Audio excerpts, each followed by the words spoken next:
ರುಕ್ಮಿಣಿ. ನಿಮ್ಮ ಹೆಸರು?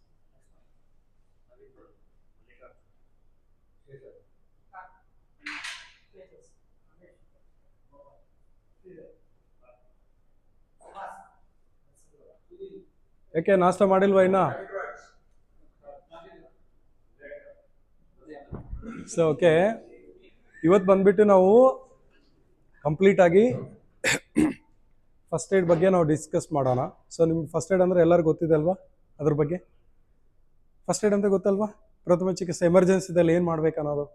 ಈಗ ವೂಂಡ್ ಇಂಜೂರ್ ಆಗಿರ್ಬೋದು, ಇಲ್ಲಾಂದ್ರೆ ಯಾರಾದರೂ ಸಡನ್ಗಾಗಿ ಕೊಲಾಪ್ಸ್ ಆಗಿ ಬಿದ್ದಿರ್ಬೋದು, ಓಕೆ, ಗಿಡ್ಡಿನೆಸ್ ಇರ್ಬೋದು, ಅಂದರೆ ತಲೆ ಚಕ್ಕರ್ ಬಂದುಬಿಟ್ಟು ಬಿದ್ದಿದ್ದಾರೆ ಅಂದರೆ ಅವಾಗ ಏನು ಮಾಡಬೇಕು, ಇಲ್ಲ ಏನೋ ಮಿಷಿನ್ ವರ್ಕ್ ಮಾಡ್ತಾ ಇದ್ರಾ, ಎಲ್ಲೋ ಒಂದು ಕಡೆ ಇಂಜುರಿ ಆಯಿತು, ವೂಂಡ್ ಆಯಿತು, ಅವಾಗ ಓವರ್ ಬ್ಲೀಡಿಂಗ್ ಆಗ್ತಾ ಇರುತ್ತೆ, ಅವಾಗ ಏನು ಮಾಡಬೇಕು ಇಮಿಡಿಯೇಟ್ ಆಗಿ ಅನ್ನೋದು ಕಂಪ್ಲೀಟಾಗಿ ಇವತ್ತು ಕಂಪ್ಲೀಟಾಗಿ ಡೀಟೇಲ್ಸ್ ತಿಳ್ಕೊಳ್ಳೋಣ. ಆಮೇಲೆ ನಿಮಗೆಲ್ಲ ಗೊತ್ತಾಗಿರೋಂಗೆ ಬೆಸ್ಟ್ ಮೆಡಿಸಿನ್ ಅಂದರೆ ಯಾವುದು?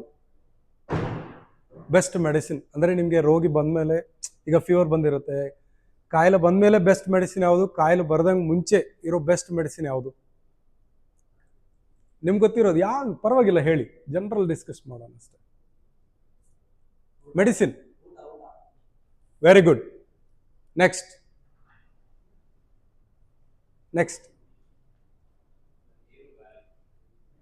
ಅಲ್ಲ, ಅದು ಪಂಚಭೂತ ಕಾಮನ್ ಇರುತ್ತೆ, ಅದಲ್ಲ ಮೇನ್. ಈಗ ಊಟ ಇದೆ, ವೆರಿ ಗುಡ್, ಅದನ್ನು ಒಂದು ಪಾರ್ಟೇ. ನೆಕ್ಸ್ಟ್ ಇನ್ನೊಂದು ಎರಡಿದೆ. ಅದು ಆಹಾರದಲ್ಲಿ ಬಂತು. ನೆಕ್ಸ್ಟ್ ಏನಿದೆ ಸರ್?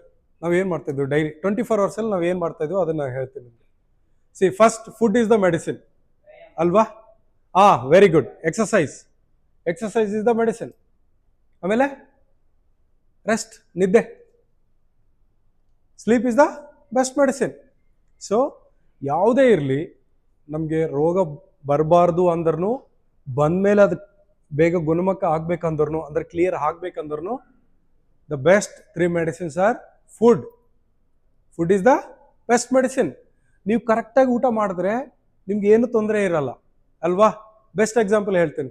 ಇವತ್ತು ಬೆಳಗ್ಗೆ ನೀವು ಏನೋ ಒಂದು ರಾಗಿ ಅಂಬ್ಲಿ ಕುಡಿದು ಬಂದಿರ್ತೀರ, ಆರೋಗ್ಯವಾಗಿ ಇರ್ತೀರ, ಯಾವುದು ಗ್ಯಾಸ್ಟ್ರಿಕ್ ಆಗಲ್ಲ, ಬೇರೆ ಏನು ತೊಂದರೆ ಇರಲ್ಲ. ಮಧ್ಯಾಹ್ನ ಯಾರೋ ನಿಮ್ಮಲ್ಲಿ ಫ್ರೆಂಡ್ಸ್ ಪಾರ್ಟಿ ಕೊಟ್ಟಿದ್ದಾರೆ ಅಂತ ಹೇಳಿ ಚಿಕನ್ ಬಿರಿಯಾನಿ ತಿಂತೀರಾ ಅಲ್ವಾ? Full oil food, fried food, fast food ಎಲ್ಲ ತಿಂತೀರ. ನೈಟ್ ಒಳಗಡೆ ಏನಾಗುತ್ತೆ? ಗ್ಯಾಸ್ಟ್ರೈಟಿಸ್ ಬರುತ್ತೆ ಅಲ್ವಾ? ಅಂದ್ರೆ ಏನಿಲ್ಲಿ ಫುಡ್ ತಿಂದರೆ ರೋಗ ಬರುತ್ತೆ. ಆ ರೋಗ ಬಂದಮೇಲೆ ಮತ್ತೆ ನಾವು ಅದಕ್ಕೆ ಏನಂತ ಹೇಳ್ತೀವಿ? ಏನಪ್ಪ, ಒಂದು 2-3 ದಿನ ಮೊಸರನ್ನ ತಿನ್ನಿ, ಸಪ್ಪನ್ನು ಊಟ ಮಾಡಿ ಅಂತ ಹೇಳ್ತೀವಿ. ಏನಕ್ಕೆ ಹೇಳ್ತೀವಿ? ದಿಸ್ ಇಸ್ ದ ಫುಡ್, ಅದೇ ಮೆಡಿಸಿನ್. ಅದೇ ನಾವು ಮೊದಲು ಮೊಸರನ್ನ, ಮಜ್ಜಿಗೆನ್ನ, ಸಪ್ಪಂದು ಊಟ ತಿನ್ನೋದು, ಮನೆ ಊಟ ಮಾಡಿದ್ರೆ ನಿಮ್ಗೆ ಇದು ಬರೋದೇ ಇಲ್ಲಲ್ಲ ಕಾಯಿಲೆ. ಸೊ ನಾವೇ ಫಾಸ್ಟ್ ಫುಡ್ ಸೆಂಟರ್ಗೆ ಹೋಗ್ಬಿಟ್ಟು ಅವ್ರಿಗೆ ದುಡ್ಡು ಕೊಟ್ಬಿಟ್ಟು ನಾವು ರೋಗ ತಗೊಂಡ್ ಬರ್ತಾ ಇದೀವಿ. ಅದನ್ನ ಕಮ್ಮಿ ಮಾಡೋದಕ್ಕೆ ಮತ್ತೆ ಹಾಸ್ಪಿಟಲ್ಸ್ಗೆ ಬಂದು ಅದೇ ದುಡ್ಡನ್ನ ಕೊಟ್ಟು ಮೆಡಿಸಿನ್ಸ್ ತಗೊತಾ ಇದೀವಿ ಅಲ್ವಾ? ಈಗ ಸ್ಪೈಸಿ ಫುಡ್ ತಿಂದು ಬೇದಿ ಆಯ್ತು, ಲೂಸ್ ಮೋಷನ್ ಆಯ್ತು ಅಂತ ಬರ್ತೀರಾ ಅಲ್ವಾ? ಮತ್ತೆ ಅದೇ ದುಡ್ಡು ಕೊಟ್ಟು ಅದು ರೋಗಿಗೆ ಕ್ಲಿಯರ್ ಮಾಡೋದಕ್ಕೆ ಟ್ರೀಟ್ಮೆಂಟ್ ತಗೊಂತೀರಾ ಅಲ್ವಾ? ಸೊ ನಾನು ಏನಂದ್ರೆ, ಇದು ಬೇಸಿಕ್ ನೀವು ಮೈಂಡಲ್ಲಿ ಇಟ್ಕೊಂಡ್ಬಿಡಿ. ಯಾವತ್ತೇ ಇದ್ರೂ ಯಾವುದು ರೋಗ ಬರಬಾರ್ದು, ಬೈ ಚಾನ್ಸ್ ಅನ್ಎಕ್ಸ್ಪೆಕ್ಟೆಡ್ ಆಗಿ ಬಂದಿದೆ, ಇಲ್ಲಿವರೆಗೆ ನಾವು ಮಿಸ್ಟೇಕ್ಸ್ ಮಾಡಿದೀವಿ, ಬಟ್ ಇವಾಗಿಂದ ನಾವೇನು ಮಾಡಬೇಕು, ಕ್ಲಿಯರ್ ಹೇಗೆ ಇರಬೇಕಂದ್ರೆ food is the best medicine. ಒಳ್ಳೆ ಊಟ ತಿನ್ನಬೇಕು. ಒಳ್ಳೆ ಊಟ ಅಂದರೆ ಏನು ಸರ್ ಅಂತ ಕೇಳ್ತೀರಾ ಅಲ್ವಾ? ನಮ್ಮ ಮನೆಯಲ್ಲಿ ನಾವು ಏನು ಊಟ ಮಾಡ್ತೀವಿ ಅದೇ ಒಳ್ಳೆ ಊಟ. ಹೊರಗಡೆ ಯಾವುದೇ 5 ಸ್ಟಾರ್ ಹೋಟೆಲ್ ಇರಲಿ ಅದು ಔಟ್ಸೈಡ್ ಫುಡ್ಡೇ ಅಲ್ವಾ? ಕಂಟಾಮಿನೇಟೆಡ್ ಹಾಗೆ ಆಗಿರುತ್ತೆ. ಯಾರಾದರೂ ಅಷ್ಟು ಹೈಜೀನ್ ಮೇಂಟೈನ್ ಮಾಡ್ತಾ ಇದ್ದಾರಾ? ನಿಮ್ಗೆ ಗೊತ್ತಿರೋ ಪ್ರಕಾರ ಯಾವುದೇ ಹೋಟೆಲ್ಸಲ್ಲಿ ನಮ್ಗೆ ನೋಡೋದಕ್ಕೆ ಕಾಣ್ತಾ ಇರುತ್ತೆ, ಬಟ್ ಒಳಗಡೆ ಏನು ನಡೀತಿದೆ ಅನ್ನೋದು ನಿಮ್ಗೆ ಗೊತ್ತು ಅಲ್ವಾ? ಒಂದು 10 ವರ್ಷ, ಒಂದು 5 ವರ್ಷ ಚೆನ್ನಾಗಿರುವಂಥ ಹೋಟೆಲ್ಸ್ ಎಲ್ಲ ಸ್ಕ್ಯಾಮ್ಸ್ ಎಲ್ಲ ನಡೀತಾ ಇರುತ್ತೆ. ಕೆಲವೊಂದು ಜನ ಏನೇನೋ ಚಿಕನ್ ಕಬಾಬ್ ಅಂತ ಹೇಳ್ಬಿಟ್ಟು ಸೇಲ್ ಮಾಡಿಬಿಟ್ಟು ಬೇರೆ ಬೇರೆ ಬರ್ಡ್ಸ್ ಎಲ್ಲ ಮಾಡಿಬಿಟ್ಟು ಸೇಲ್ ಮಾಡ್ತಾ ಇದ್ದಾರೆ. ನೀವು ಕೇಳಿರ್ಬೋದು ಮೋಸ್ಟ್ಲಿ ಫುಡ್ ಆಲ್ಟರೇಷನ್. ಈಗ ತುಂಬ ಜನ ಜ್ಯೂಸ್ ಸೆಂಟರ್ಸ್ಗೆ ಹೋಗ್ಬಿಟ್ಟು ಜ್ಯೂಸ್ ಕುಡಿತೀರಾ ನೀವು, ಕರೆಕ್ಟ್ ಅಲ್ವಾ? ಏನಂತ ಇದೆ ನಿಮ್ಮ ಮೈಂಡಲ್ಲಿ? ಜ್ಯೂಸ್ ಕುಡಿದ್ರೆ ಆರೋಗ್ಯಕ್ಕೆ ಒಳ್ಳೇದಂತ ಅಲ್ವಾ? ನಿಮ್ಗೆ ಒಂದು ಆಪಲ್ ಹಣ್ಣು ಇರುತ್ತೆ, ಅದರಲ್ಲಿ ಅವನು ಎಷ್ಟು ಪೀಸ್ ಹಾಕ್ತಾನೆ ನಿಮಗೆ? 1 ಪೀಸ್ ಆರ್ 2 ಪೀಸ್. ಮಿಕ್ಕಿದ್ದೆಲ್ಲ ಏನಾಗ್ತಾನೆ ಅವನು? ಐಸ್ ಕ್ಯೂಬ್ಸ್, ಆಮೇಲೆ ಮಿಲ್ಕ್, ಆಮೇಲೆ ಕೋಲ್ಡ್ ವಾಟರ್. ಓಕೆ, ನಿಮಗೆ 40 ರುಪೀಸಲ್ಲಿ ಒಂದು ಜ್ಯೂಸ್ ಮಾಡ್ತಾ ಇದ್ದಾರಲ್ವಾ ಅವರೆಲ್ಲ, ಅದರಲ್ಲಿ ನಿಮಗೆ 40 ರುಪೀಸ್ ವರ್ತ್ ಜ್ಯೂಸ್ ನಿಮಗೆ ಸಿಗ್ತಾ ಇದೆನಾ ಕೇಳಿ? ಸಿಗ್ತಾ ಇದೆನಾ ನಿಮಗೆ? 40 ರೂಪಾಯಿ ಇಟ್ಟಿದ್ದೀವಿ ಅಂದರೆ ನನಗೆ 40 ರೂಪಾಯಿ ವರ್ತ್ ನನಗೆ ಜ್ಯೂಸ್ ಸಿಗ್ತಾ ಇದೆ ಸರ್ ಅನ್ನೋದಕ್ಕೆ ಏನಾದರೂ ಇದೆನಾ? ಇಲ್ಲ. ಏನು ಕೇಳ್ತೀನಿ ಅಂದರೆ, ಈಗ ಆ ವಾಟರ್ ಇದೆ ಅಲ್ವಾ, ಐಸ್ ಕ್ಯೂಬ್ಸ್ ಎಲ್ಲ ಮಾಡ್ತಾರಲ್ವಾ, ಅದು ಮಿನರಲ್ ವಾಟರಿಂದ ಯಾರು ಮಾಡಲ್ಲ ಅಲ್ವಾ? ಇನ್ನೂ ಗಲೀಜ್ ವಾಟರ್, ಎಲ್ಲೋ ಮೋರಿ ವಾಟರ್ಗಳು ನೀವು ತುಂಬ ನೋಡಿರ್ಬೋದು ಯೂಟ್ಯೂಬ್ ಚಾನಲ್ಸಲ್ಲಿ. ಸೊ ಆ ನೀರನ್ನ ತೊಗೊಂಡು ಬಂದ್ಬಿಟ್ಟು ಇದು ಮಾಡಿ ಅದನ್ನೇ ನಾವು ಮಿಕ್ಸ್ ಮಾಡಿ ಕೊಡ್ತೇವೆ. ನೀವೇನಕ್ಕೆ ಅನ್ಕೊಂತೀರಾ ನಾನು ಜ್ಯೂಸ್ ಕುಡಿತಾ ಇದ್ದೀನಿ, ನಾನು ಆರೋಗ್ಯವಂತವಾಗಿದ್ದೀನಿ? ನೀವು ಜ್ಯೂಸ್ ಕುಡಿಬೇಡಿ. ನೀವು ತಿನ್ನಬೇಕು ಅಂದರೆ ಹಣ್ಣು ತಗೊಂಡು ಕಂಪ್ಲೀಟಾಗಿ whole fruit you can eat. ಅರ್ಥ ಆಯ್ತಾ? ನಿಮ್ಮ ಹಣ್ಣುಗಳು ಇರುತ್ತಲ್ವ, ತರಕಾರಿ ಇರ್ಬೋದು, ಹಣ್ಣು ಇರ್ಬೋದು, ಅವೆಲ್ಲನೂ ನೀವು ಹೋಲ್ ಫ್ರೂಟಾಗಿ ತಗೊಂಡ್ಬಿಡಿ.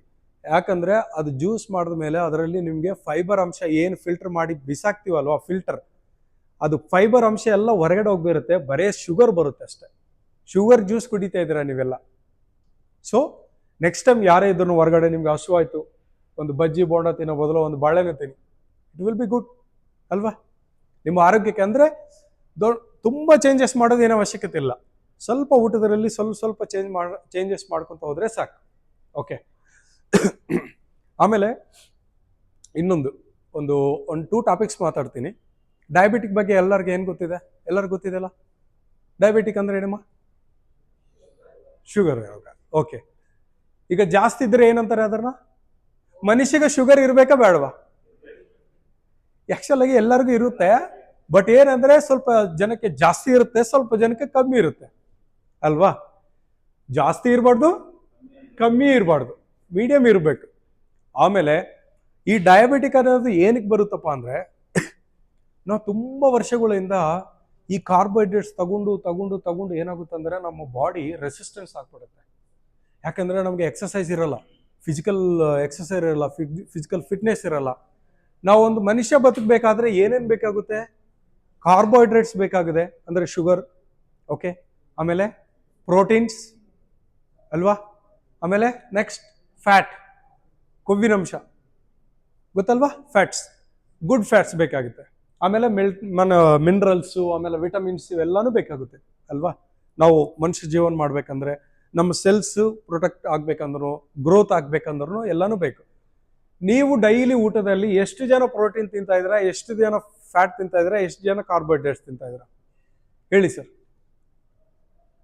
ನಿಮ್ಮ ಪ್ಲೇಟಲ್ಲಿ ನೀವೇನು ತಿಂತಾ ಇದ್ದೀರಾ ಹೇಳಿ? ಈಗ ನೀವು ಅನ್ನ ಸಾಂಬಾರು ಇದೆಲ್ಲ ಹಾಕೊಂತೀರಲ್ಲಮ್ಮ, ಅದರಲ್ಲಿ ಎಷ್ಟು % ಪ್ರೋಟೀನ್ ಇರುತ್ತೆ? ನೀವು ಜಸ್ಟ್ ಜನರಲ್ ಆಗಿ ಯೋಚನೆ ಮಾಡಿ. ನಿಮಗೆ ನಾನು ಇದೊಂದು ಟಿಪ್ ಹೇಳ್ತೀನಿ, ಇದು ನಿಮ್ಮ ಲೈಫಲ್ಲಿ ನಿಮ್ಗೆ ಡಯಾಬಿಟಿಕ್ ಬರಲ್ಲ.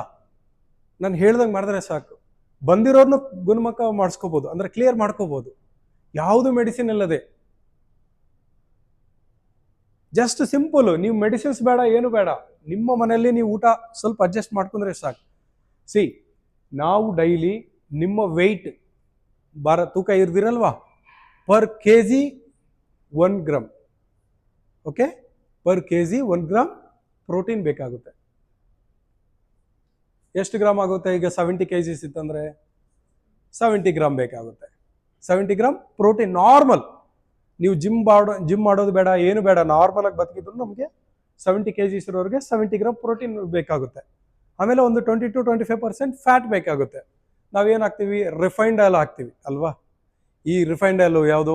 ಗೋಲ್ಡ್ ವಿನ್ನರು, ಸನ್ಫ್ಲವರ್ ಇದೆಲ್ಲ ಇರ್ತೀರಲ್ವ, ಅದನ್ನೆಲ್ಲ ತೆಗೀರಿ, ಅದೆಲ್ಲ ರಿಫೈನ್ಡ್ ಆಯಿಲ್. ನಿಮ್ಗೆ kg ಗ್ರೌಂಡ್ ನಟ್ಸ್ ಎಷ್ಟಪ್ಪ ಹೊರಗಡೆ?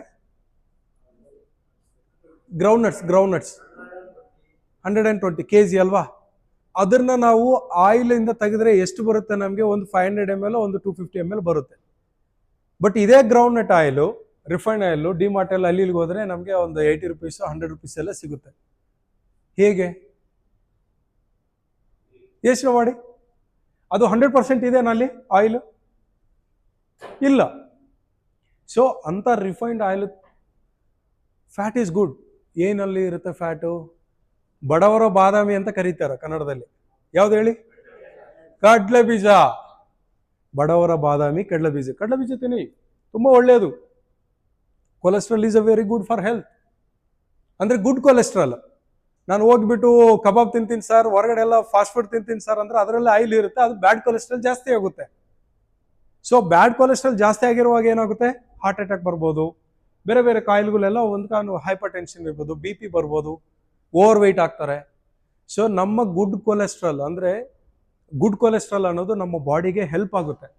ಬಾದಾಮಿ ಇರ್ಬೋದು, ವಾಲ್ನಟ್ಸ್ ಇರ್ಬೋದು, ಗ್ರೌಂಡ್ ನಟ್ಸ್ ಇರ್ಬೋದು.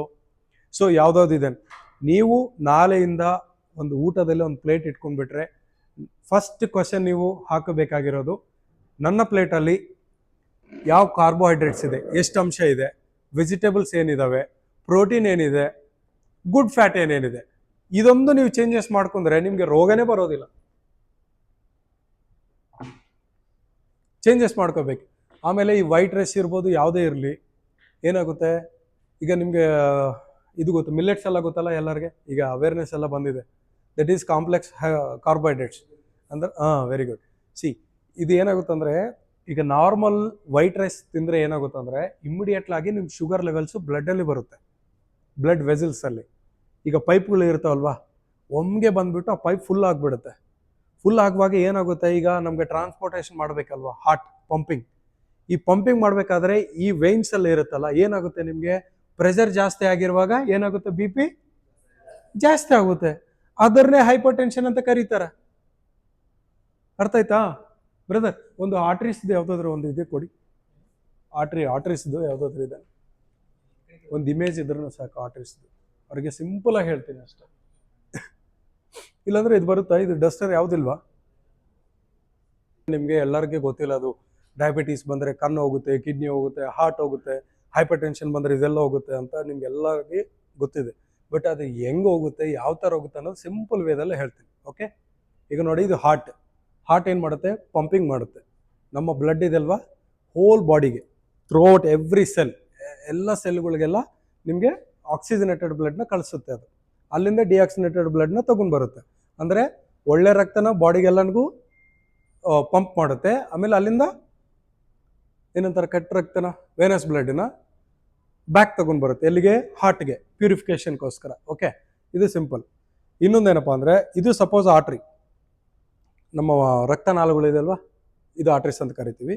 ಸಪೋಸ್ ಈಗ ಬರೀ ನೀವು ಕಾರ್ಬೋಹೈಡ್ರೇಟ್ಸು, ಶುಗರ್ ಅವೆಲ್ಲ ಜಾಸ್ತಿ ತೊಗೊಂಡು ಬಂದಿದೆ ಅಂದರೆ ನಮ್ಮ ಊಟ ಒಳಗಡೆ ಹೋಗ್ಬಿಟ್ಟು, ಊಟ ಒಳಗಡೆಯಿಂದ ಸ್ಮಾಲ್ ಇಂಟೆಸ್ಟೈನಿಂದ ಅಬ್ಸಾರ್ಪ್ಷನ್ ಆಗಿಬಿಟ್ಟು ಸೀದಾ ಬ್ಲಡ್ಡಲ್ಲಿ ಬಂದುಬಿಡುತ್ತೆ ಅಲ್ವಾ. ಈಗ ನೀವು ಈ ಬ್ಲಡ್ಡಲ್ಲಿ ಜಾಸ್ತಿ ಶುಗರ್ ತಿಂದಿದ್ರು ಅನ್ಕೊಳ್ಳಿ, ಯಾರು? ಶುಗರ್ ಪೇಷಂಟ್ ಹೇಳ್ತಾ ಇದ್ದೀನಿ. ಶುಗರ್ ಪೇಷಂಟ್ ಜಾಸ್ತಿ ತಿಂದಿದ್ರು ಅಂದರೆ ಈ ಬ್ಲಡ್ ಒಳಗಡೆ ಏನಾಗುತ್ತೆ, ಶುಗರ್ ಜಾಸ್ತಿ ಆಗುತ್ತೆ. ಶುಗರ್ ಜಾಸ್ತಿ ಆದಮೇಲೆ ಈ ರಕ್ತ ಒಳಗಡೆ ಇರುವಂಥ ನೀರಿನ ಅಂಶ ಇರುತ್ತಲ್ಲ, ವಾಟರ್ ಪರ್ಸೆಂಟೇಜ್ ಇರುತ್ತಲ್ವಾ, ನೀರಿನ ಅಂಶ ಎಲ್ಲ ತಗೊಂಡ್ಬಿಡುತ್ತೆ. ತಗೊಂಡಿರುವಾಗ ಏನಾಗ್ಬಿಡುತ್ತೆ, ಇಲ್ಲಿ ನೀರು ಅಡಿಕೆ ಆಗ್ತಾ ಇರುತ್ತೆ ಶುಗರ್ ಪೇಷಂಟ್ ಇರೋರಿಗೆ. ಕೇಳಿದಿರಾ? ತುಂಬ ಶುಗರ್ ಜಾಸ್ತಿ ಆಗಿರೋ ಏನಾಗುತ್ತೆ, ನೀರು ಎಷ್ಟು ಕುಡಿದ್ರೂ ಇನ್ನೂ ಕುಡಿಬೇಕು ಅನಿಸ್ತಾ ಇರುತ್ತೆ, ಮತ್ತು ಯೂರಿನ್ಗೆ ಹೋಗ್ಬೇಕು ಅನಿಸ್ತಾ ಇರುತ್ತೆ. ಏನಕ್ಕಂದ್ರೆ ಇಲ್ಲಿ ಶುಗರ್ ಅಂಶ ಜಾಸ್ತಿ ಇರುತ್ತೆ. ಬ್ಲಡ್ ಒಳಗಡೆ ನೀರನ್ನೆಲ್ಲ ತೊಗೊಂಡ್ಬಿಡುತ್ತೆ, ಬಾಡಿ ಎಲ್ಲ ಡಿಹೈಡ್ರೇಷನ್ ಆಗುತ್ತೆ, ಮತ್ತೆ ತೊಗೊಂಡು ಹೋಗ್ಬಿಟ್ಟು ಕಿಡ್ನಿದಲ್ಲಿ ಫಿಲ್ಟ್ರೇಷನ್ ಆಗಿಬಿಟ್ಟು ಯೂರಿನಿಂದ ಹೊರಗಡೆ ಬರ್ತಾ ಇರುತ್ತೆ. ಸೊ ಇದು ಪ್ರಾಬ್ಲಮ್ನ ನಾವು ಕಮ್ಮಿ ಮಾಡ್ಕೋಬೇಕಾದ್ರೆ ಒಂದೇ ವಿಷಯ, ಸರ್ ನಾನು ಟ್ಯಾಬ್ಲೆಟ್ ತೊಗೊಂಡು ನಾನು ಕಂಟ್ರೋಲಲ್ಲಿ ಇಟ್ಕೊಂಡಿದ್ದೀನಿ ಅಂತ ತುಂಬ ಜನ ಕೇಳ್ತಾ ಇರ್ತಾರೆ ಅಲ್ವಾ. ನಾವು ಊಟ ಮಾಡ್ತೀವಿ, ಶುಗರ್ ಎಲ್ಲ ಇದನ್ನೆಲ್ಲ ತುಂಬ್ತೀವಿ, ಮತ್ತು ಇದರಿಂದ ನಾವು ಕ್ಲಿಯರ್ ಮಾಡೋದಕ್ಕೆ ಒಂದು ಟ್ಯಾಬ್ಲೆಟ್ ಹಾಕೊತೀವಿ. ನಾನು ಹೇಳೋದು ಇಷ್ಟೇ, ನಾವು ತಿನ್ನೋದೇನಕ್ಕೆ, ಟ್ಯಾಬ್ಲೆಟ್ ಹಾಕೊಳೋದೇನಕ್ಕೆ? ನಮಗೆ ಎಷ್ಟು ಎನರ್ಜಿ ಬೇಕೋ ಅಷ್ಟು ಬೇಕಾಗುತ್ತೆ. ಅದು ನಿಮಗೆ ವೆಜಿಟೇಬಲ್ಸ್ನೂ ಸಿಗುತ್ತೆ ಅಲ್ವಾ, ವೆಜಿಟೇಬಲ್ಸ್ ಅಲ್ಲಿನೂ, ಪ್ರೋಟೀನ್ಸ್ ಅಲ್ಲಿನೂ. ಇದೆಲ್ಲ ಕ್ಲಿಯರ್ ಇದೆ ನೋಡಲ್ಲಿ. ಸೊ ಇಷ್ಟೇ, ಡಯಾಬಿಟಿಕ್ ಅಂದರೆ ಏನು ತೊಂದರೆ ಇಲ್ಲ. ಕಾರ್ಬೋಹೈಡ್ರೇಟ್ಸ್ ಇಂದ ನಾವು ಇದಕ್ಕೆ ರೆಸಿಸ್ಟೆನ್ಸ್ ಬಂದಿರುತ್ತೆ, ಕಾರ್ಬೋಹೈಡ್ರೇಟ್ಸ್ಗೆ ನಮ್ಗೆ ಆಗೋದಿಲ್ಲ ಬಾಡಿ ಒಳಗಡೆ. ಸೊ ಅದು ನಾವು ಏನು ಮಾಡಬೇಕಪ್ಪ ಅಂದರೆ, ನಾವು ಯಾವುದೋ ಒಂದು ಊಟ ತಗೊಂಡು ಇರುವಾಗ ಒಂದು ವೆಜಿಟೇಬಲ್ಸ್ ಇರ್ಬೋದು, ಪ್ರೋಟೀನ್ಗೆ ವೆಜಿಟೇರಿಯನ್, ನಾನ್ ವೆಜಿಟೇರಿಯನ್ಸ್ ಆದರೆ ಒಂದು 2 ಮೊಟ್ಟೆ ತಿನ್ನಿ, ಹೋಲ್ ಮೊಟ್ಟೆ. ಅವು ಯೆಲ್ಲೋ ಕಲರ್ ಬಿಸಾಕ್ ತಿಂತಾ ಇದ್ವಿ, yellow colour it is very good. Yellow ಕಲರ್ನು ತಿನ್ಬೇಕು, 2 ದಿನಕ್ಕೆ 1-2 ತಿನ್ನಿ, ಏನೂ ತೊಂದರೆ ಇಲ್ಲ. ಓಕೆ, ಎಗ್ ವೈಟ್ಸ್ ತಿನ್ನಿ. ಅದ್ರ ಜೊತೆ ಒಂದು ಪ್ಲೇಟ್ ನೀವು ತಗೊಂಡ್ರೆ, ಇಷ್ಟು ದಿನ ನಾವು ಏನು ಮಾಡಿದೀವಿ ಅಂದರೆ, ಇಲ್ಲಿ ಕಾರ್ನರ್ವರೆಗೂ ಫುಲ್ಲು ಊಟ ಏನು, ರೈಸ್ ಅಲ್ವಾ. ಇದು ಮಾತ್ರ ಚಟ್ನಿ ಹಾಕಿದ್ದು, ಪಲ್ಯ ಹಾಕಿದ್ದು, ಇದು ಬೇಳೆ ಹಾಕಿದ್ದು, ಅದು ಹಂಗೆ ಇರುತ್ತೆ. ಇದು ಮಾತ್ರ ಚೇಂಜ್ ಆಗ್ತಾ ಇರುತ್ತೆ, ಒಂದಾದ್ಮೇಲೆ ಒಂದು ತುಂಬಿಸ್ತಾನೆ ಇರ್ತೀವಿ ಅಲ್ವಾ. ಸೊ ಈ ಥರ ರೈಸ್ ತಿಂದರೆ ನಮಗೆ ಎಷ್ಟು ಎನರ್ಜಿ ಬೇಕಾಗ ಪರ್ ಡೇ ಒಂದು 2000 ಕ್ಯಾಲರೀಸ್ ಬೇಕಾಗುತ್ತೆ. 1800 to 2000 ಕ್ಯಾಲರೀಸ್. ನಾವೇನು ಮಾಡ್ತಾ ಇದ್ದೀವಿ, ಒಂದೊಂದು ಹಾಫ್ kg ತಿಂದ ಮೇಲೆ ಏನಾಗುತ್ತೆ, ಅದು 1000 1500 ಬೆಳಗ್ಗೆ ಮಧ್ಯಾಹ್ನ ರಾತ್ರಿ, ಬೆಳಗ್ಗೆ ಮಧ್ಯಾಹ್ನ ರಾತ್ರಿ, ಇಷ್ಟು ಅವಶ್ಯಕತೆ ಇಲ್ಲ ನಮ್ಮ ಬಾಡಿಗೆ. ನಿಮಗೆ ಕಾಯಿಲೆ ಬರಬಾರ್ದು ಅಂದರೆ ಇವತ್ತಿಂದ ಒಂದೇ ಒಂದು ಚೇಂಜ್ ಮಾಡಿ, ಇದನ್ನ ಇಲ್ಲಿ ತಗೊಂಡು ಬನ್ನಿ, ಇದನ್ನ ಇಲ್ಲಿ ತಗೊಂಡ್ಬಿಡಿ. ಏನು ಪಲ್ಯ, ತರಕಾರಿ ಪಲ್ಯ ಜಾಸ್ತಿ ತಿನ್ನಿ. ಸರ್ ನೀವು ದಿನ ಪ್ರೋಟೀನ್ ತಿನ್ನೋಕ್ಕಾಗಲ್ಲ ಅದು ಇದಂದರೆ ಸ್ವಲ್ಪ ಈಗ ಬಡವರದು ಬಾದಾಮಿ ಅಂತ ಹೇಳಿದ್ದೀನಲ್ಲ, ಗ್ರೌಂಡ್ನಟ್ಸ್, ನೀವು ಹೆಂಗಾದರೂ ತಿನ್ನಿ, ಏನು ತೊಂದರೆ ಇಲ್ಲ. ಅದು ತುಂಬ ಒಳ್ಳೆಯದು ಆರೋಗ್ಯಕ್ಕೆ. ಸ್ವಲ್ಪ ತಿನ್ನಿ. ಅಟ್ಲೀಸ್ಟ್ ನಾವು ಸ್ವಲ್ಪ ರೈಸ್ ಆದರೂ ಕಮ್ಮಿ ಮಾಡ್ತೀವಲ್ವಾ, ಅದರಿಂದ ಹೊಟ್ಟೆ ತುಂಬಿದೆ ಅಂತ ಹೇಳಿ. ಸೊ ಇದೆಲ್ಲ ಸೈಕಲಾಜಿಕಲ್ ಫೀಲಿಂಗು. ಏನು ಏನೇ ನೋಡಿದ್ರು ನಮ್ಗೆ ಇಷ್ಟ ಆಗಿರುವ, ನಾವು ಫುಲ್ ಊಟ ಮಾಡಲಿ, ನಮ್ಗೆ ಇಷ್ಟ ಆಗಿರುವಂಥದ್ದು ಯಾವುದಾದ್ರು ಒಂದು ಊಟ ನೋಡಿ, ಇಮ್ಮಿಡಿಯೇಟ್ ಆಗಿ ಹಸುವಾಗುತ್ತೆ. ನಿಮಗೆ ಹಸುವಾಗುತ್ತಲ್ವಾ? ಆಗುತ್ತಾ ಇಲ್ವಾ ನಿಮಗೆ? ನಿಮ್ಗೇನಮ್ಮ ಇಷ್ಟ? ನಿಮಗೆ ಸ್ವೀಟಲ್ಲಿ ಏನು ಇಷ್ಟ? ಹಾಂ, ಮೈಸೂರು ಪಾಕ್. ಇಲ್ಲಿವರೆಗೆ ತಿಂದ್ಬಿಟ್ಟು ಮೈಸೂರು ಪಾಕ್ ನೋಡಿದ ತಕ್ಷಣ ಮತ್ತೆ ಸ್ವಲ್ಪ ತಿನ್ನೋಣ ಅಂತ ಮನಸ್ಸು ಬರುತ್ತಲ್ವಾ? ಯಾವ್ದಾದ್ರು ಕೆಲಸ ಇರುವಾಗ ಬೆಳಗ್ಗಿಂದ ಸಂಜೆವರೆಗೆ ಏನು ಊಟ ಮಾಡ್ದಂಗೆ ಇದ್ರೂ ಇರ್ಬೋದು ನೀವೆಲ್ಲ ಒಂದೊಂದು ಟೈಮಲ್ಲಿ, ಕರೆಕ್ಟ್ ಅಲ್ವಾ? ಅವಾಗ ಏನಕ್ಕೆ ಹಸುವಾಗಲ್ವಾ? ಇವಾಗ ಏನಕ್ಕೆ ಹಸುವಾಗುತ್ತೆ? ಸುಮ್ಮನೆ ಇದ್ರೆ. ಈಗ ನಾವು ಮನೇಲಿ ಕೂತ್ಕೊಂಡಿರ್ತೀವಿ, ಸುಮ್ಮನೆ ಇರ್ತೀವಿ, ಏನು ಕೆಲಸ ಇರಲ್ಲ, ಆದ್ರೂ 3 ಅಲ್ಲ 4 ಟೈಮ್ ಊಟ ಮಾಡ್ತೀವಿ. ಬೆಳಗ್ಗೆ ನಾಷ್ಟ ಮಾಡ್ತೀವಿ, ಮಧ್ಯಾಹ್ನ ಊಟ ಮಾಡ್ತೀವಿ, ಸಂಜೆ ಹಸುವಾಗುತ್ತೆ, ರಾತ್ರಿ ಹಸುವಾಗುತ್ತೆ. ನೀವು ಕೆಲಸದಲ್ಲಿರುವಾಗ ಏನಕ್ಕೆ ಹಸುವಾಗಲ್ಲ? Yes, all mindset. ನೀವು ಅದನ್ನ ಅಯ್ಯೋ ಈಗ 2 ಗಂಟೆ ಆಯ್ತು, ಊಟ ಮಾಡಬೇಕು, ನಿಮ್ಗೆ ಹಸುವಾಗಿರೋದಿಲ್ಲ, ಟೈಮ್ ನೋಡ್ಬಿಟ್ಟು ಊಟ ಮಾಡಕ್ ಹೋಗ್ತೀರಾ. ಅವಾಗ ಏನಾಗ್ಬಿಡುತ್ತೆ, ಓವರ್ ಈಟಿಂಗ್, ಜಾಸ್ತಿ ತಿಂತೀರಾ, ಸೊ ಓವರ್ ವೆಯ್ಟ್ ಆಗ್ತೀರಾ. ಸೊ ಇವಾಗಿಂದ ಏನು ಮಾಡ್ಬೇಕಂದ್ರೆ, ನೀವು ಕೆಲಸದಲ್ಲಿ ಬ್ಯುಸಿ ಆಗಿ ಹಸುವಾದರೆ ಮಾತ್ರ ಊಟ ಮಾಡಿ. It's not mandatory. ನೀವು ಊಟ ಮಾಡಲೇಬೇಕನ್ನೋದಿಲ್ಲ. ಎಷ್ಟು ಊಟ ಕಮ್ಮಿ ತಿಂತೀರೋ ಅಷ್ಟು ಚೆನ್ನಾಗಿ ಬದುಕ್ತೀರಾ ನೀವು. ಬ್ಯಾಲೆನ್ಸ್ಡ್ ಡೈಟ್ ತಗೋರಿ. ಪ್ರೋಟೀನ್ ಇರ್ಬೋದು, ಕಾರ್ಬೋಹೈಡ್ರೇಟ್ಸ್ ಇರ್ಬೋದು, ಫ್ಯಾಟ್ಸ್, ವಾಲ್ನಟ್ಸ್ ಇರ್ಬೋದು, ಬಾದಾಮ್ ಇರ್ಬೋದು, ಗ್ರೌಂಡ್ನಟ್ಸ್ ಇರ್ಬೋದು, ಯಾವುದೇ ಇರಲಿ ಒಳ್ಳೆ ಆಯಿಲ್ನ ತಗೋರಿ. ರಿಫೈನ್ಡ್ ಆಯಿಲ್ ಬೇಡ. ಓಕೆನಾ? ಓಕೆ. ಈಗ ಯಾವುದಪ್ಪ ಫಸ್ಟ್ ಹೇಳಿದೆ. ಈಗ ಮೆಡಿಟೇಷನ್ ಅಂದ್ರೆ ಏನು? ಕಾರ್ಡಿಯೋ ಅಂದ್ರೆ ಏನು? ಹಾರ್ಟ್. ಪಲ್ಮನರಿ ಅಂದ್ರೇನು? ಅದು ಯಾವ ಕಂಡೀಷನಲ್ಲಿ ಇರುತ್ತೆ ಸರ್? ಸಿಂಪಲ್. ಈಗ ಒಂದು ಮನುಷ್ಯ ಯಾರಾದರೂ ಸರಿ ಸಡನ್ ಆಗಿ ಕೊಲಾಪ್ಸ್ ಆಗಿ ಬಿದ್ದುಬಿಟ್ಟಿದ್ದಾರೆ ನಿಮ್ಮ ಕಣ್ ಮುಂದೆ, ಪಲ್ಸ್ ಇಟ್ಕೊಂಡು ಬಿಟ್ಟಿದ್ದೀರಾ, ಪಲ್ಸ್ ಸಿಗ್ತಾ ಇಲ್ಲ, ಮೂಗತ್ರ ಚೆಕ್ ಮಾಡ್ತಾ ಇದ್ದೀರಾ, ಉಸಿರಾಡ್ತಾ ಇಲ್ಲ. ಅವಾಗ ನಾವೇನು ಮಾಡಬೇಕು? ಗೋಲ್ಡನ್ ಅವರ್ಸ್ ಅಂತ ಇರುತ್ತೆ. ಫಸ್ಟ್ ಗೋಲ್ಡನ್ ಅವರ್ಸ್ ಏನು ಮಾಡಬೇಕು ಹೇಳಿ? ನಿಮ್ಗೆ ಯಾರಾದರೂ ಸ್ವಲ್ಪ ಗೊತ್ತಿದ್ರು ಹೇಳಿ, ಪರವಾಗಿಲ್ಲ, ಅಟೆಂಪ್ಟ್ ಮಾಡಿ. ಏನು ಮಾಡ್ತೀರಾ? ನಿಮ್ಮ ಮುಂದೆ ಯಾವುದಾದ್ರೂ ಒಂದು ಪರ್ಸನ್ ಕೊಲಾಪ್ಸ್ ಆಗಿ ಬಿದ್ದುಬಿಟ್ರೆ ಏನು ಮಾಡ್ತೀರಾ? ಫಸ್ಟ್ ಏನು ನೋಡ್ಬೇಕು? Very good. Next. Very good. Next. Okay, next. Okay, so ಕೈಯೆಲ್ಲ ಬಿಸಿ ಮಾಡೋದು, ಉಸಿರು ಕೊಡೋದು ಇವೆಲ್ಲ ಇರುತ್ತಲ್ವಾ? ಸೊ ಜನರಲ್ ಆಗಿ ಒಂದು ಮನುಷ್ಯ ಯಾರಾದರೂ ಕೊಲಾಪ್ಸ್ ಆಗಿ ಬಿದ್ದಿದ್ದಾರೆ ಅಂದರೆ ಇಮಿಡಿಯೇಟ್ಲಾಗಿ ಅವ್ರ ಪಲ್ಸ್ ಚೆಕ್ ಮಾಡಿ.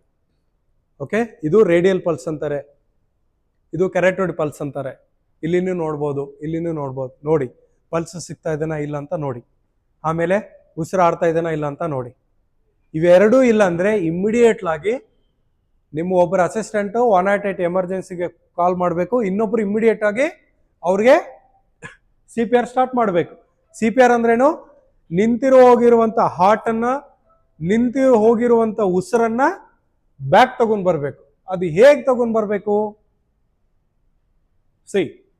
ನಿಮ್ಮಲ್ಲಿ ಒಬ್ಬರು ಪರ್ಸನ್ ಬನ್ನಿ, ಇಲ್ಲಿ ಯಾರಾದರೂ ಒಬ್ರು ಬನ್ನಿ, ನೀವೆಲ್ಲರೂ ಬನ್ನಿ, ಎಲ್ಲರೂ ಬನ್ನಿ ಬನ್ನಿ. ಇಲ್ಲಿ ಡೆಕ್ ಅರೆಸ್ಟ್ ಆಗಿಬಿಟ್ಟು ಡೆತ್ ಆಗಿಬಿಟ್ಟಿದ್ದಾರೆ ಅಂದರೆ ಯೂರಿನ್ ಪಾಸ್ ಆಗಿರುತ್ತೆ. ಯಾರಾದ್ರು ಅಬ್ಸರ್ವ್ ಮಾಡಿದ್ದೀರಾ? ಯೂರಿನ್ ಪಾಸ್ ಆಗಿದೆ ಅಂದರೆ ಇನ್ನು ಆಲ್ಮೋಸ್ಟ್ ಇದಾಗ್ದೇನೆ, ಬ್ರಾಡ್ ಡೆತ್ ಅಂತ ಕರಿತೀವಿ ನಾವು ಅದನ್ನೆಲ್ಲ. ಸಪೋಸ್ ಈ ಮನುಷ್ಯ ಈ ಥರ ಆಗಿದ್ದಾರೆ, ಡೆತ್ ಆಗಿದ್ದಾರೆ, ಡೆತ್ ಅಲ್ಲ, ಸಪೋಸ್ ಅನ್ಕಾನ್ಷಿಯಸ್ ಆಗಿ ಬಿದ್ದಿದ್ದಾರೆ. ನೀವೇನು ಮಾಡ್ತೀರಾ? ಫಸ್ಟ್ ರೇಡಿಯಲ್ ಪಲ್ಸ್ ಚೆಕ್ ಮಾಡ್ತೀರಾ, ಆಮೇಲೆ ಕೆರಾಟೋಯ್ಡ್ ಪಲ್ಸ್ ಎಲ್ಲ ಚೆಕ್ ಮಾಡ್ತೀರಾ. ಓಕೆ, ಆಮೇಲೆ ಉಸಿರು ಚೆಕ್ ಮಾಡ್ತೀರಾ, ಉಸಿರು ಇದೆನಾ ಇಲ್ಲ ಅಂತ ಅಂದ್ಬಿಟ್ಟು. ಆಮೇಲೆ ಇಮಿಡಿಯೇಟಾಗಿ ಏನು ಮಾಡಬೇಕು? ಒಬ್ಬರು ಅಸಿಸ್ಟೆಂಟ್ ಇದ್ರೆ ಇಮಿಡಿಯೇಟ್ ಆಗಿ 108 ಫೋನ್ ಮಾಡಿ ಎಮರ್ಜೆನ್ಸಿ ಕಾಲ್ಗೆ. ಇನ್ನೊಂದು ಪರ್ಸನ್ ಏನು ಮಾಡಬೇಕಂದ್ರೆ ಈ ಲೆಫ್ಟ್ ಹ್ಯಾಂಡ್ ಇದೆ ಅಲ್ವಾ, ಈ ಲೆಫ್ಟ್ ಹ್ಯಾಂಡು ಇಲ್ಲಿ ಮಿಡಿಲ್ ಆಫ್ ದ ಚೆಸ್ಟ್, ಇಲ್ಲಿದೆಲ್ಲ ಚೆಸ್ಟ್, ಈ ಭಾಗದಲ್ಲಿ ಈ ಕೈನ ಹಿಂಗೆ ಇಟ್ಕೊಂಡು ಲೆಫ್ಟ್ ಹ್ಯಾಂಡ್ ಇಟ್ಕೊಂಡು ಈ ರೈಟ್ ಹ್ಯಾಂಡ್ ಅದರ ಮೇಲೆ ಹಾಕ್ಕೊಂಡು ಪರ್ ಮಿನಿಟ್ ನಮಗೆ ಹಾರ್ಟ್ ಬೀಟ್ ಎಷ್ಟು ಇರುತ್ತೆ 72, ಅದಕ್ಕೆ ಡಬಲ್ ಅಂದರೆ 120 to 130 ಟೈಮ್ಸ್.